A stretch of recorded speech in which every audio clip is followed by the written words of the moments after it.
Yes, I'm going to tell you the whole point of life.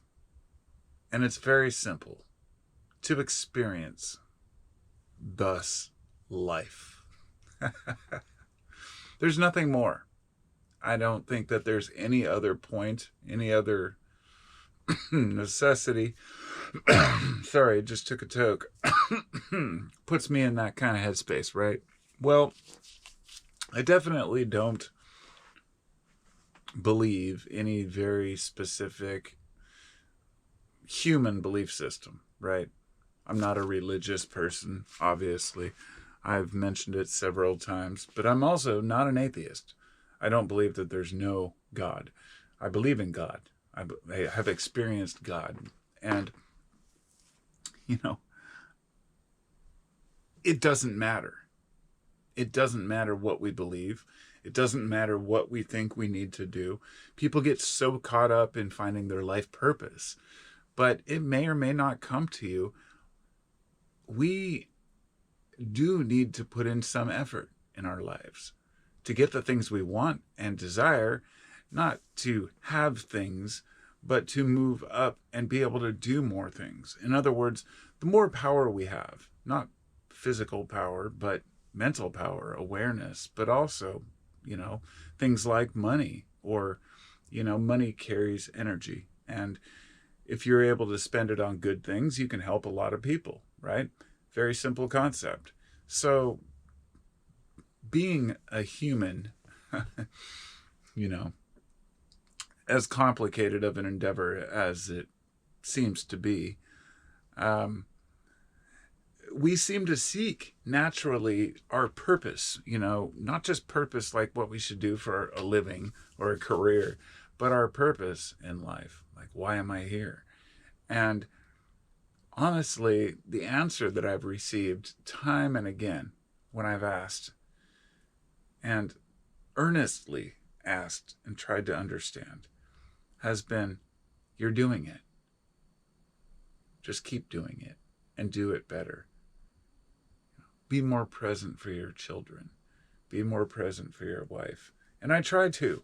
I try to be the best person I can. I try to be there for my kids, my wife, my friends. It's hard. Sometimes I withdraw. I'm back here in my office right now making a video. I could be out there, working and getting things done, or, being more motivated, or hanging out with my family, my kids, playing a game. We know life's more complicated than that. Half the time I go in there and nobody would want to hang out or do anything. That's not a bad thing, not that second. But it would be 10 minutes later, my kids would be in there saying, let's do something. It's just that way. We're human. And so we're trying to do the best we can. And what I'm getting at is we're not perfect. Nobody's perfect. There's never going to be a perfect parent. And you can't criticize yourself or put yourself down. And that's just for the parents. If you're a non-parent, you're seeking something else, some other way. I believe that the fulfillment of having kids is something that you can't describe. And a lot of parents make it the all be all end all. I don't think all people should have kids. I really don't. And I'm glad some people don't, because then they take the time to go out and do other things and experience and create, and they don't have to be burdened with raising kids. But somebody has to do it, right? So we have the next generation of geniuses to go on and invent crazy shit.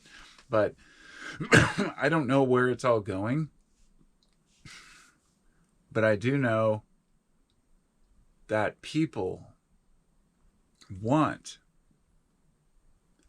a good future, let's say, for their kids, obviously, and for themselves. And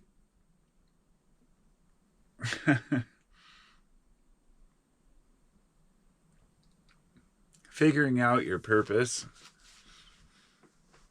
isn't the point. But I have understood in my own reckoning of things. Maybe that hit me bigger, or maybe I'm just wordless. No, I trust in the process, right?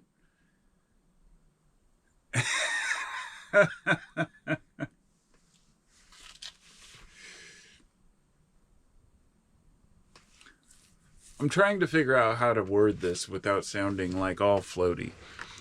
So, the experiences I've had, the connections I've had with my version of God, have led me to believe that the purpose of life and the reason that we exist is to have as many experiences as possible, unique experiences.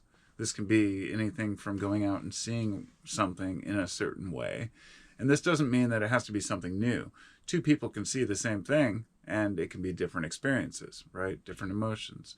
Well, to have experiences in life and to, if we learn as much as possible about ourselves and the world, it helps us to experience things in a more positive light. Being able to accept other people, other cultures, understand and be more patient in our lives and not so stressed out and worried and until we die, right? So having a little bit of wisdom and then experiencing as much as we can in our own unique way is what I believe to be the purpose of life and nothing more. Reproducing, as I said, is optional. And this, of course, is just an extreme claim on, I, as far as anybody knows, nothing matters, right? If you're one of those people that believes the universe just happened and there's no real rhyme or reason, I respect that. I was like that once, but I never really believed it. I just said my rule since I was younger for belief systems, religion, anything was I have to experience it to believe it. And I have in my own way. And so I've just tried to reconcile that with actually doing it, taking the action. A lot of people take escapism. I want to say this in my way of thinking. If a person goes out and spends their life as a Buddhist monk, and then the next generation comes in and goes to the same temple and spends their life as a Buddhist monk, and the intention is to meditate and get closer to Source, what really is the point? And this goes over and over in my head whenever I think about Buddhism because I highly respect it. I know that these, Tibetan monks can achieve some amazing states of mind. It's been put on MRIs and they've actually, you might have seen the one where they heat up the blankets in the cold cave. They can change their body temperature. All this is very impressive, but does it matter? The intention of the mind is where it's at, right? And if you're wondering about the fingers, I got them caught in a blade of a leaf blower that didn't have a grate to protect the blade, and I stuck my fingers underneath and it jammed and fucked them all up, really up. It's okay. I'll recover eventually. They're not gone, so I'm all right.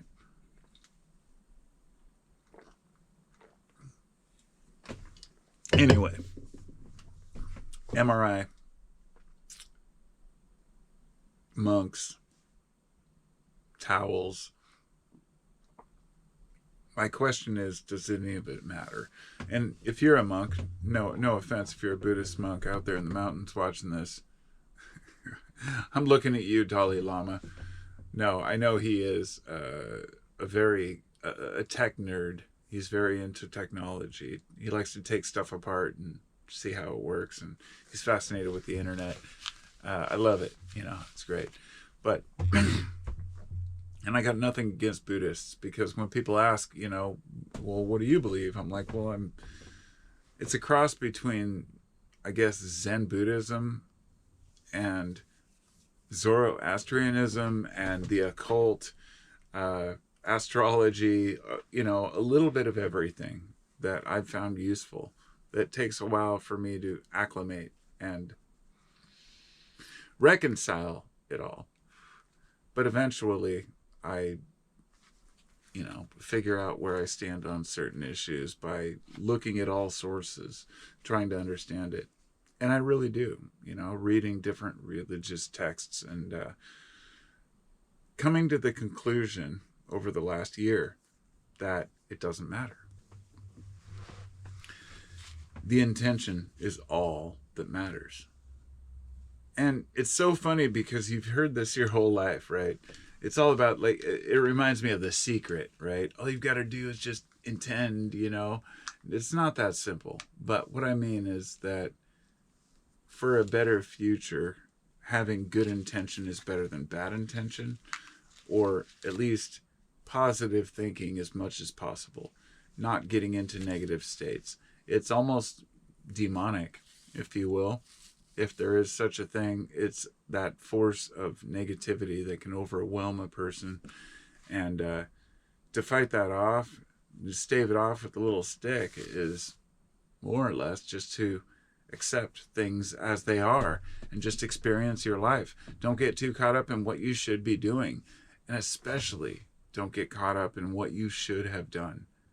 Looking at the past is more stressful for people than the future, obviously, because people have PTSD from whether it's going to war, getting beaten by their parents, or some people that are really weak that maybe they lost a job and they're all upset about it. It's, not to insult people, but dudes have to toughen up a little bit. There's a real world out there, My wife was telling me about somebody she knows at work that he cut his finger at work on a knife and he started screaming like a baby. He couldn't even bandage it up himself or look at it. I was like, man, a dude? Like, look, I get it. Some people are sensitive, but crying out like a baby, he's 28, but whatever. That's another story altogether.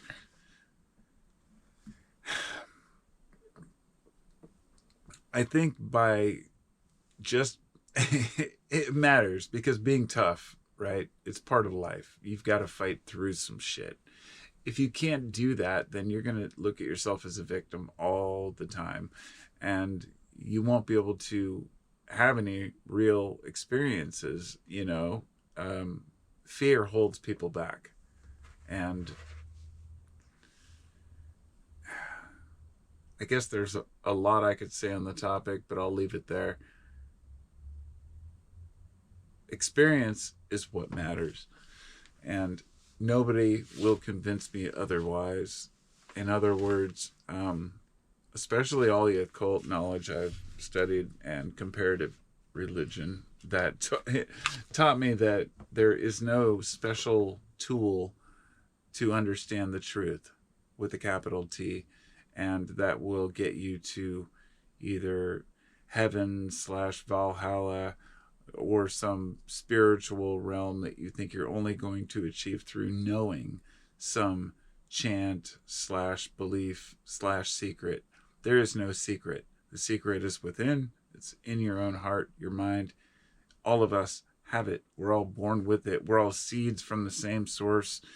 And as cheesy as that sounds, once you find it, you realize, yeah, we are more than just stardust, but we also have nothing to fear.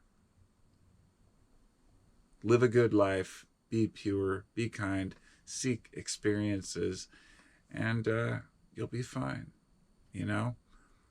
Sounds cheesy, but a lot of people fear death. A lot of people out there are scared to death of death and don't want to go, down that road. A lot of people will say, well, I'm just afraid of how I might die. It's like, come on. A lot of people are just afraid to not exist. Like somebody said, some comedian, what will it be like when I die? It'll be like, oh, no, it was Alan Watts. He was kind of a comedian. He's like, when people worry about dying, it's like, I just say, what was it like before you were born? And I was like, okay, I get it. We don't know. It's the unknown. So we go back to source, and life goes on. And if there's anything that we can take with us, it's not a constant sitting and worshiping of a certain deity, nor working a mundane job without ever thinking.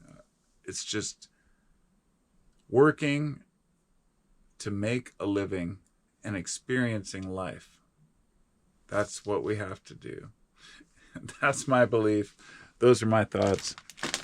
I'm now going to eat a biscuit. Talk to y'all next time. Thanks for watching. Couldn't find my microphone to do a podcast, so I just did this. Anyway, peace out.